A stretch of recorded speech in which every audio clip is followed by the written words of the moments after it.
You're listening to Vedge Your Best with vegan life coach Michele Olander. Episode 90.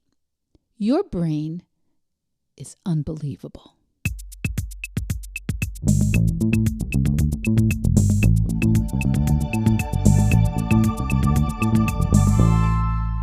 Hey kids, I did a thing. I told you I drove our car to Florida from Massachusetts in February. Well, this week I drove the car back. And last February, I stopped twice on my way south, Aberdeen, Maryland, and then Florence, South Carolina. Now this time, my plan was to do roughly the same in reverse, and I stopped in Florence, South Carolina. But the next day, I drove the whole rest of the way, all the way from Florence, South Carolina to Rhode Island, where I am right now. And I meant to stop. I meant to stop. But the traffic, honestly, was so bad from about Richmond, Virginia, north, that I decided I didn't want to stop before New York City and just end up driving during the Friday daytime shoreline exodus. So I kept going. And I left Florence, South Carolina at about 8 a.m. and I arrived at our Rhode Island place a few minutes after midnight. Unbelievable. I would never have believed this until last night, that I could even do that. It's not something I've ever done. Not even close have I driven that long alone. Not even close. So anyway, last night I got in the house. I brought in my purse, the cooler of frozen food that I took from the Florida freezer, my husband's guitar, which can't be left outside in, I guess different kinds of conditions, needs to be taken special care of. I went upstairs, sat on the bed, and suddenly I woke up fully dressed this morning around 6:30 a.m., utterly refreshed. So I think I fell asleep while taking off my vegan Dansko clogs. So that's what happened. I did a thing. And listen, you people who live in the Metro DC, New York City, I-95 corridor of the United States, geez Louise, that's tiresome. Oh my gosh. I mean, I know it's like that all the time, but having just recently been reminded, crikey. And that's during a beautiful, clear spring day and not during rush hour. Mamma mia. You might want to move. I know there's great things there, but that traffic, honest to God. But anyway, as I say, not stopping for a second night was not my plan. I didn't even believe that it was an option for me to drive all day yesterday. And it was a long drive, and luckily the car was fine. And luckily all those other vehicles on the road, just inches from my car, all kept it together. And while I drove, I listened to about 16 hours of podcasts. Just yesterday alone, about 16 hours of podcasts. And I think that I have told you before how much I absolutely love podcasts, how I love the medium. I actually think of podcasts as really the medium that has brought the most positive change to my brain. I love the intimacy and the personality of podcasts, and that they're so much more individual than TV shows, where you're always being distracted by quick cuts and how people look, or their hair, or their clothes, or the design of the set. And that's why, in a nutshell, I've told you I wanted to start this podcast.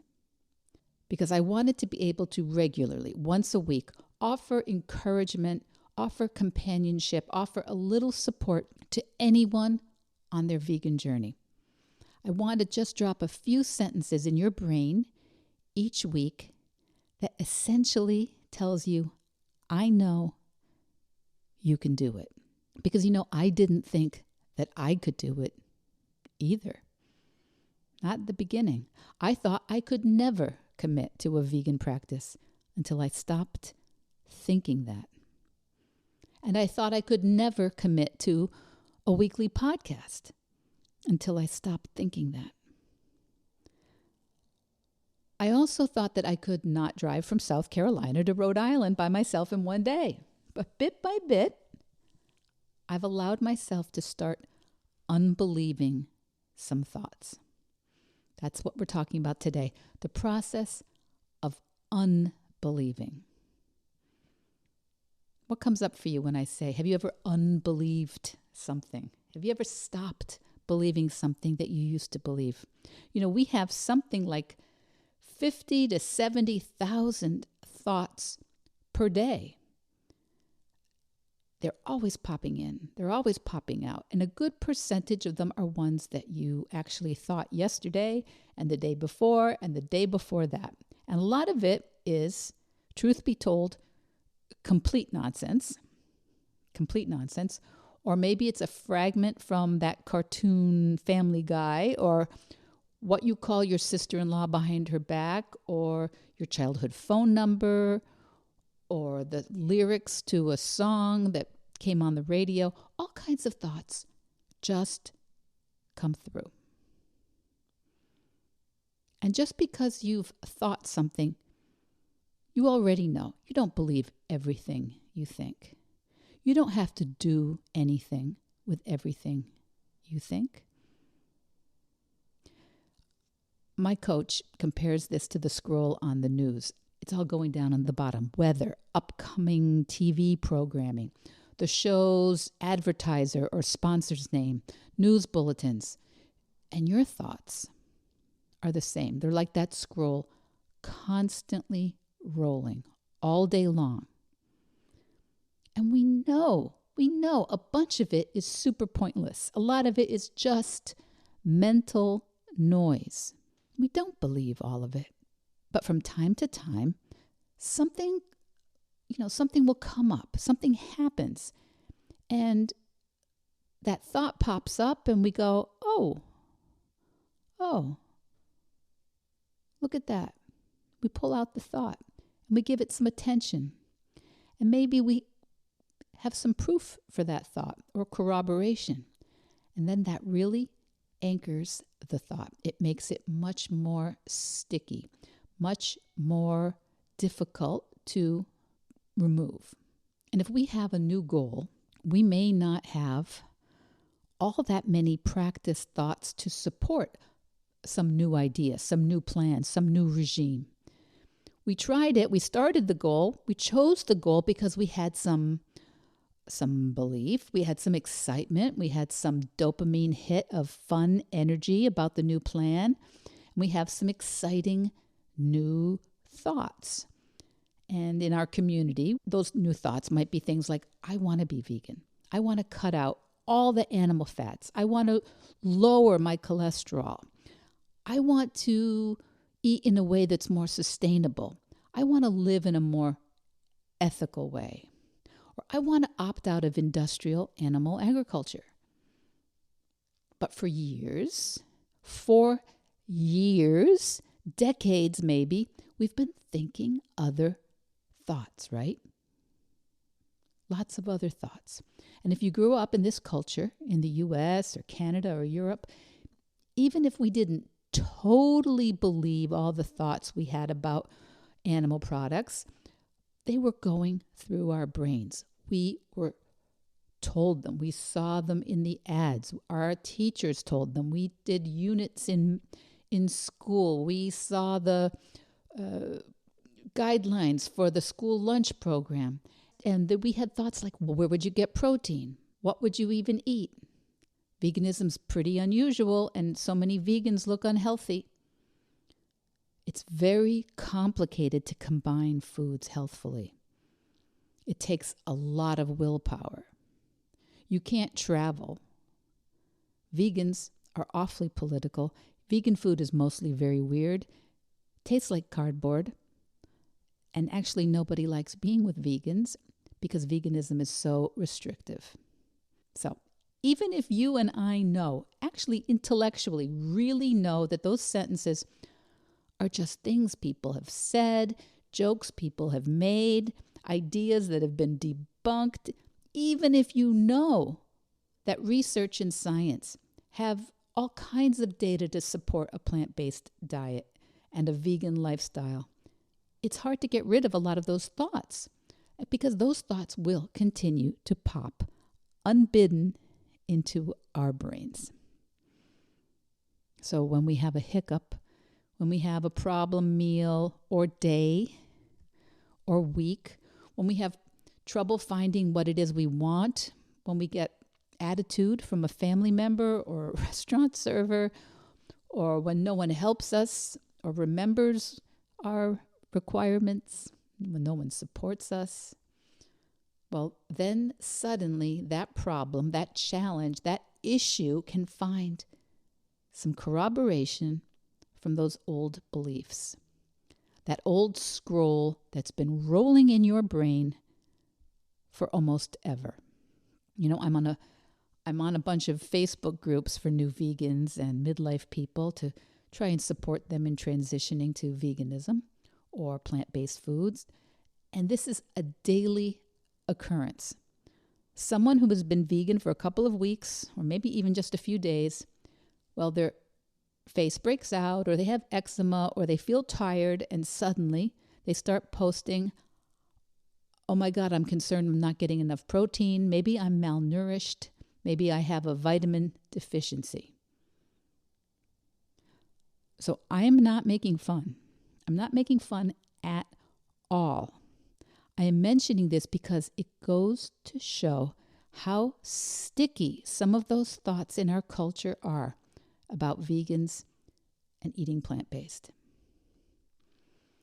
For me, when I started, a couple of them came up for me too. Mostly that I was hungry all the time. I was feeling hungry a lot, and I was a little bit cranky because I was hungry, but I had to learn that I needed to eat a lot more food because volume-wise, it takes a lot more food to stay satiated. The caloric density of vegan foods, of plant-based foods, is not the same.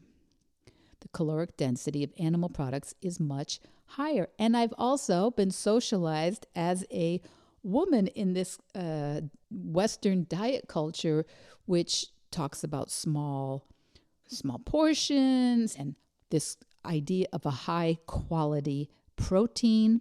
And I had been scared off by carbs. So anyway, I was afraid to eat big portions of grains and potatoes. I had to learn to unbelieve. I had to unbelieve. I had to unbelieve that it was going to be too hard and no fun. Sometimes it is hard being vegan. Did you know it's also sometimes hard not being vegan? I always have to remind people. They'll say, oh my God, this is a lot of work. Sometimes it's a lot of work not being vegan. Anytime we do things that are new, sometimes it takes a little extra bandwidth. There were unpleasant days. There were bad meals. There were awkward encounters. There were health issues before, right? When we ate the standard American diet. But before I could believe, yes, I can do it. I can commit to this practice of veganism. I can commit to not consuming animals. I had to notice what beliefs I kept defaulting back to. And there were a lot of them. And some of them took longer to change, to get comfortable with than others. Leather is beautiful, okay? Leather is beautiful. That was one for me. Fur is warm. Silk is elegant. Wool is normal. Down and feathers are cozy yet light. Fish is healthy. Cow milk, necessary for bones. Fine cuisine is a mark of sophistication. So I had this mental architecture. I had these thoughts. These were sentences that had scrolled through my brain for years, for decades. And even if I didn't 100% believe these things, they were still there in my brain. So when I had trouble in the beginning committing, it usually indicated, and when I say usually indicated, I mean it always indicated that I had another thought, a competing thought. So how I knew I had a competing thought was I was believing something below the surface, and it was time to try and bring that thought up, to consciously confront it, to dig it up. So if I had the thought, for example, if I had the belief that I want to avoid using animals, and then I found myself cranky or kind of wishing I'd never started this, or looking for an excuse to avoid staying with my plan, that would be a sign, right? That would be an indication that I would have to do a little digging, a little mental archaeology, and see what is the old entrenched belief under there. And I had a million of them. Like animal products are elegant. Food should be easy. I don't want to plan what I eat and buy. I don't want to have to think this much. I want more choices. Animal products are traditional in our culture. People should agree with me or support me. This is no fun. Okay? Those are some of the thoughts I had to unearth. Fascinating, right? And I talk a lot more about that with my clients one-on-one. I help them to start noticing what default practiced beliefs are competing for their attention, because clients will always say that they're sabotaging themselves. That's all sabotaging is. It's just that there is a competing thought. Your frontal cortex, your evolved brain, okay, it decided to do something you think would be a great idea, whatever it is. It could be to limit or eliminate the consumption of animal products, sure, but it doesn't matter what your goal is. It could be to paint or make art or exercise more or declutter your office or organize your taxes or floss. It could be lift weights, redo your resume, rewrite a chapter in your book. Ask me how I know that one. It doesn't matter. It doesn't matter. If you aren't doing what you say you want to do, if you aren't doing what you wrote down in your agenda or your calendar that you will do, it doesn't mean you are weak or broken or undisciplined. It just means you have a competing thought. A thought that is, well, telling you something else is more important or more valuable. And it's possible that underlying thought is correct, but it's also possible that you're just unconsciously recycling an old thought that doesn't serve you anymore. The only way to know is to look into it. And sometimes it's easy. Sometimes it's so easy to figure out, easy to notice. Sometimes it really helps, though, to have a coach challenge you, to listen to you, to repeat back your words and say, really? I've done this work, and I do this work. And in spite of the word I just used, work, this work has given me more fun. It's given me more lightheartedness. It's given me literally more delight in my day-to-day life, in my relationships. And it's not because I've just decided to believe some fairy stories and be positive all the time, but it's because I learned to respect myself. That when I find myself doing things that I don't want to do, or when I find myself not doing things that I do want to do, I know that it always makes sense. I know it always makes sense. It just means I have a competing thought that I'm believing a little more right now. And I have the opportunity to look for that thought, to find that thought, and to unbelieve that thought, or practice unbelieving it if I choose. Now, it can be a process. some thoughts are sticky, and it can take a while. It can take practice. It can also be pretty immediate, and it can also be like my drive up to Rhode Island from South Carolina yesterday. My plan was to stop after Baltimore somewhere, but I had the thought that it would be just impossible to drive further, that it would be no fun, that it would be miserable. But it wasn't. It wasn't. So I just kept giving myself a little permission to drive just a little bit longer and then decide. Drive a little farther and then think about it. And I stopped at the rest stops and I stretched my legs every couple hours or had a snack. And bit by bit, I stopped believing that it was impossible. I also stopped believing it was miserable.